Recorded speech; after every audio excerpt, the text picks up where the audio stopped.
شیطان بہت شیطانی قوتیں رکھتا ہے، لیکن اللہ کے خاص بندے شیطان سے قوی ہیں، طاقتور ہیں۔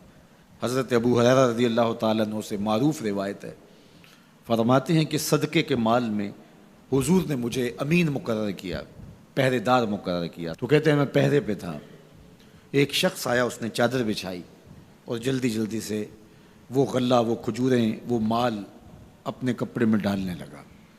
میں نے دوڑ کے اس کو پکڑ لیا، تو اس نے اپنا آپ مجھ سے چھڑانا چاہا، لیکن میرے ہاتھوں کی گرفت مضبوط تھی، وہ چھڑا نہ سکا۔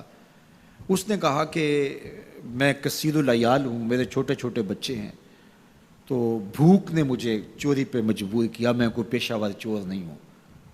کہتے ہیں مجھے ترس آ گیا، میں نے اس کو چھوڑ دیا۔ خیر رات گزر گئی، صبح ہوئی، حضور کی خدمت میں حاضر ہوا تو آقا کریم نے فرمایا کہ ما فعل اسیرک البارحہ، ابو ہریرہ رات والے چور کا کیا بنا؟ عرض کی حضور وہ بڑا مجبور شخص تھا کوئی، اور اس نے کہا کہ میں پیشہ ور چور تھوڑا ہوں، بچوں کی بھوک نے مجھے یہاں تک پہنچا دیا۔ تو حضور علیہ السلام نے فرمایا جھوٹا شخص ہے، اور سنو آج پھر آئے گا۔ کہتے اگلے دن تو میں طاق میں رہا، تو خیر وہ آیا اور اس نے چادر بچھائی اور غلہ اس چادر میں ڈالنے لگا۔ میں نے جا کے پکڑ لیا، تو اس نے کہا مجھے چھوڑ دے۔ میں نے کہا میں تو نہیں چھوڑوں گا۔ اس نے کہا کہ مجھے چھوڑ دے، منت سماجت کی اور بہت ترلے کیے، تو کہتے میرے دل میں پھر ترس آ گیا، میں نے پھر چھوڑ دیا۔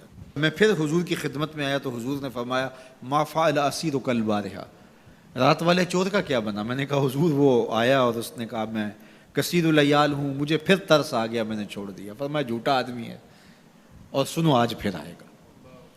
اللہ اکبر! جو ہو چکا وہ بھی حضور جانتے ہیں، جو ہونے والا ہے وہ بھی میرے حضور جانتے ہیں۔ یہ اللہ نے اپنے محبوب کو شان دی ہے۔ تو کہا آج پھر آئے گا۔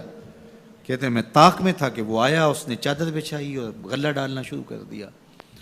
تو کہتے ہیں کہ میں پھر پکڑ لیا۔ میں نے کہا آج تو نہیں چھوڑوں گا، آج تو تجھے حضور کے پاس لے کے جاؤں گا۔ تو جب اس نے ترلے کیے، منتیں کی، میں نے کہا نہیں نہیں آج تو کوئی بات نہیں چلے گی۔ ایک دن ہو گیا، 2 دن ہو گیا، اب تیسرا دن ہے۔ اس نے کہا ابو ہریرہ میں تمہیں ایک بات بتاتا ہوں، اگر تمہیں اچھی لگے تو مجھے چھوڑ دو گے؟ کہا بتاؤ۔ کہا کہ جب رات سونے لگو تو آیت الکرسی پڑھ لیا کرو، فجر تک تمہارے پاس شیطان نہیں آئے گا۔ کہتے ہیں بات بڑی اچھی تھی، میں نے اسے چھوڑ دیا۔ حضور کی خدمت میں پہنچا تو پھر فرمایا وہ رات والے چور کا کیا بنا؟ میں نے کہا حضور اس نے مجھے یہ وظیفہ بتایا۔ حضور نے فرمایا بندہ تو جھوٹا ہی تھا لیکن بات سچی بتا گیا۔ اور پھر فرمانے لگے ابو ہریرہ جانتے ہو وہ 3 دن جو آتا رہا وہ کون تھا؟ میں نے کہا اللہ و رسولہ عالم۔ فرمایا وہ خود ہی تو شیطان تھا۔ 3 دن جو آتا رہا وہ خود ہی تو شیطان تھا۔ اب شیطان بڑا تگڑا ہے، لیکن ابو ہریرہ پکڑے تو چھڑا نہیں سکتا۔ یار ابو ہریرہ پکڑے تو شیطان چھڑا نہ سکے، اگر حضرت عمر پکڑ لیں تو یہاں تو آ گیا نا، حضرت عمر کے سامنے تو آنے کی ہمت بھی نہیں کرتا۔ ان الشیطان یفر من ظل عمر، شیطان میرے عمر کے سائے کو دیکھ کے بھی بھاگ جاتا ہے۔ تو شیطان بڑا طاقتور ہے، بڑا قوی صحیح، لیکن اللہ کے مخلص بندوں کے مقابلے میں وہ بہت کمزور ہے۔ اس لیے اس راستے پہ اگر چلنا ہو تو کسی طاقتور کے ساتھ چلیں تاکہ یہ کمزور سمجھ کے حملہ آور نہ ہو جائے۔ تو ہم نماز کے اندر جب کھڑے ہوتے ہیں تو اس وقت اللہ سے سیدھی راہ جو مانگ رہے ہوتے ہیں، تو یہ نہیں مانگ رہے ہوتے کہ سیدھی راہ دکھائی دے، ہم دیکھ چکے ہیں حضور کے صدقے سے تبھی تو کلمہ پڑھا ہے، سیدھی راہ دیکھ چکے ہیں تبھی تو وضو کیا ہے، سیدھی راہ دیکھ چکے ہیں تبھی تو کانوں تک ہاتھ لگا کے ہاتھ باندھے اس کی حضور کھڑے ہیں اور رخ قبلہ کی جانب کیا ہے، دیکھ چکے ہیں۔